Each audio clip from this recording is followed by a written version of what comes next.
Hey everybody, it is Professor Parish and we are on week 3 of English 109. So first and foremost, let me apologize because I had a student ask if I would go ahead, and I'm on the homepage by the way, that I would go ahead and open up week 5, which I have. I would suggest if you are doing assignments in this class, use the homepage or the modules page.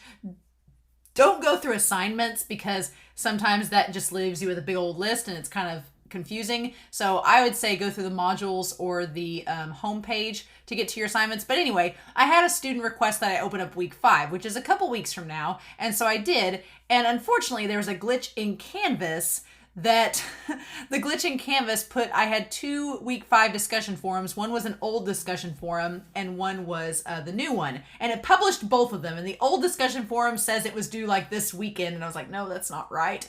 So I went ahead and deleted it because another student had emailed me and said, hey, that forum, are we supposed to do that? And I was like, no. So first and foremost, make sure you're watching the lecture videos because each week I go over all of the assignments. If I don't go over it in the lecture video, you don't do it. So that should give you a fair warning, right? So make sure you watch the lecture videos.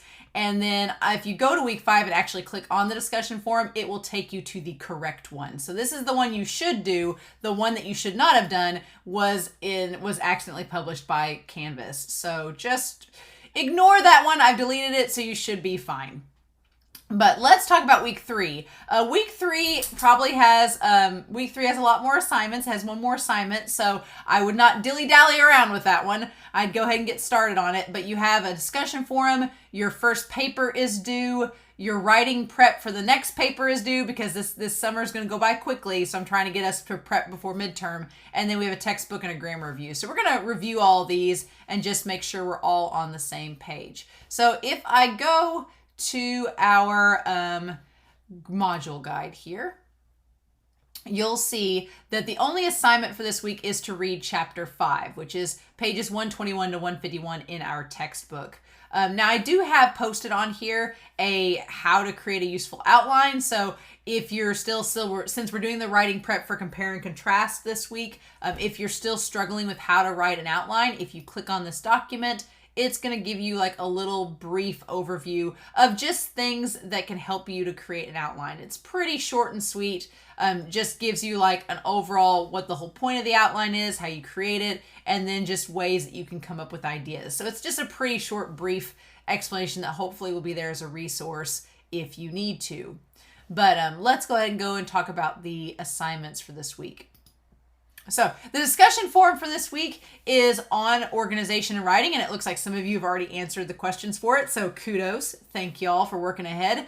But really, it's just this short video that's talking about the idea of a thesis in a video and what points are, and just gives some examples and talks about a very specific topic. But I don't want to say that out loud because I want you to watch the video. But in your discussion forum post, I want to know what is the overall thesis or main idea of the video, what are the points of the video that the author is talking about, and then do you agree with the author, why or why not? And then obviously, I like to choose some topics that can have some pretty opinionated answers to them. So I do think that we all can talk about our own opinions about the topics and what we think about them. Just please be respectful to your peers. And if they have an idea that is not something you agree with, you can disagree, but just do so in a classy, respectable manner, right? It's not Facebook. So I think I'm all about us having a dialogue and a discussion, and we can disagree and agree on ideas as long as we do so respectfully. And so far, since teaching this class online, we haven't really had any kerfuffles with that. Everybody's been really nice and respectful. And so I'm assuming you all will be too, because everybody seems to be pretty chill based on our week 1 discussion forums where everybody was introducing themselves. So that's the discussion forum for this week. You just got your initial post and your 2 peer responses. The writing assignment is the cause and effect paper, which is our first paper that's due. As you can see here, there are 4 different formats that I accept: a rich text format, a PDF, or these 2 are Word document files. No other file types are accepted. So I'm looking at the teacher view, but you guys will see the student view, and it'll have like an upload button where you can upload directly from your computer that file. If you use Google Docs, please make sure that when you're in Google Docs, there should be a file click the file in Google Docs, and there should be a little tab that says download as, and you can download it as a Word document to your computer and then upload that document into the upload Dropbox. If you try to use a Google Doc on here, it won't work.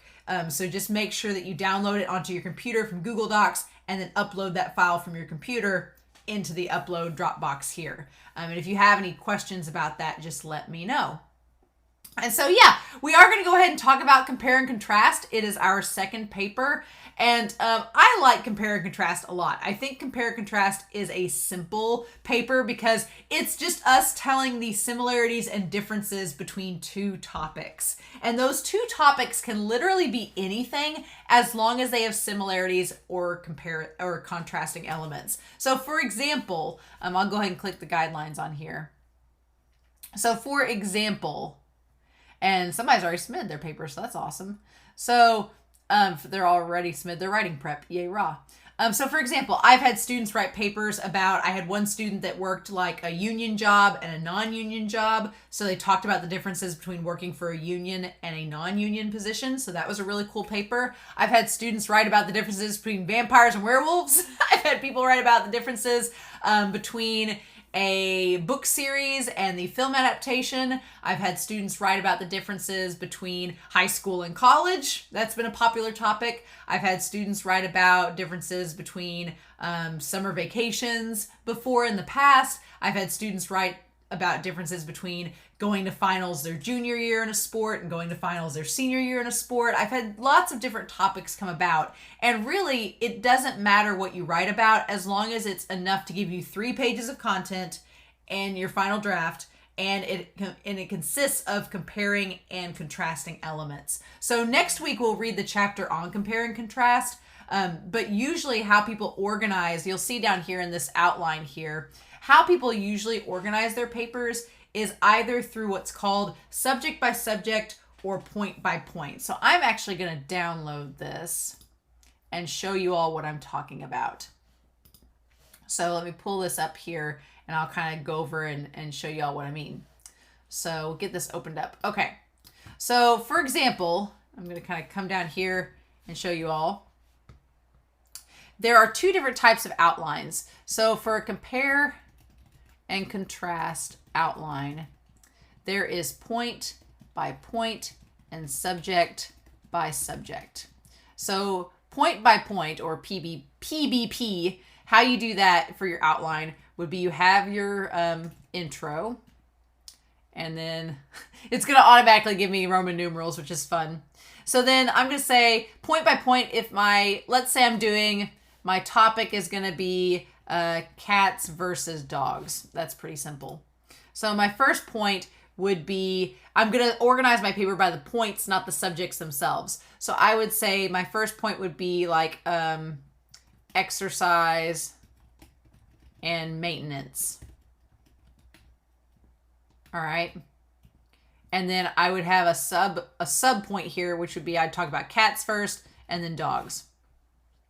Then my next point could be cost and attention. And I would then from there talk about cats, talk about dogs. And then my final point, let's just say, get my numerals right. Let's say lifespan, life expectancy. And I would do A would be cats and B would be dogs. And then I would have I could do like a paragraph about compare and contrast. And then I would have my conclusion. So the purpose of a point by point is that you talk about each specific point of your paper, and then you talk about like how it affects your first topic and your second topic, if that makes sense. Now, in contrast, if I'm doing a subject by subject or SBS on cats versus dogs, this one's a little bit more simplistic. I'm going to have my intro, obviously, but then I'm going to do cats first, and I'm going to have 3 points. I'm going to do the exercise and maintenance, and then I'm going to have my cost and attention, and then I'm going to have life expectancy. All right. Then I'm going to do dogs and do the same thing. And I'm just going to copy this so I don't have to rewrite it all. All right. And then I would do my point on compare and contrast. And then I'd have my conclusion. So instead of just breaking it down and talking about each point and how cats and dogs work for each point, I'm going to be talking about everything with cats first, then everything with dogs, and then comparing and contrasting them, and then my conclusion. So if you do subject by subject, the benefit of that type of outline is that you're covering everything about one topic first, and then everything about the other topic, and then you can compare and contrast. So for you as the writer, a lot of times it's easier to compile your information because you're just doing one subject and then the other. The downside is that your reader may have to cut back and forth to see the similarities and differences unless you really outline it in that compare and contrast section. Whereas with the point by point, you're basically already covering how cats and dogs are similar and different with exercise and maintenance each point. So your reader, it's actually easier for your reader because they don't have to cut back and forth. But for you, the writer, it may be a little more difficult because you have to kind of, cut your research in half and kind of splice it around everywhere. So I've seen A papers that have done point by point. I've seen A papers that have done subject by subject. So it's really up to you which one you want to do, right? But your outline should look like one of these two things. It should either look like a subject by subject or it should look like a point by point. All right. So that should be how your outline looks for this second paper. And I'm not going to save that. All right. So then your other assignments are, you have the textbook activity number 3, which I'm going to put down here. With this one, all you're doing is writing out in your textbook P for the main point and S for support. I'm going to go ahead and tell you a little secret. And if you're watching the lecture video, I'll know you're watching the lecture video because I'm about to tell you something really important here. Each of these only has one P.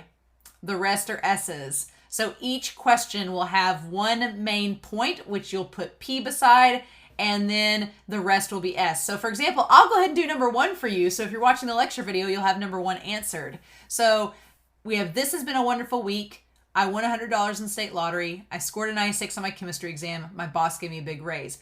I know for a fact that this number 1, the first sentence here, is my main point because it's like, this has been a wonderful week. It's my general overall statement.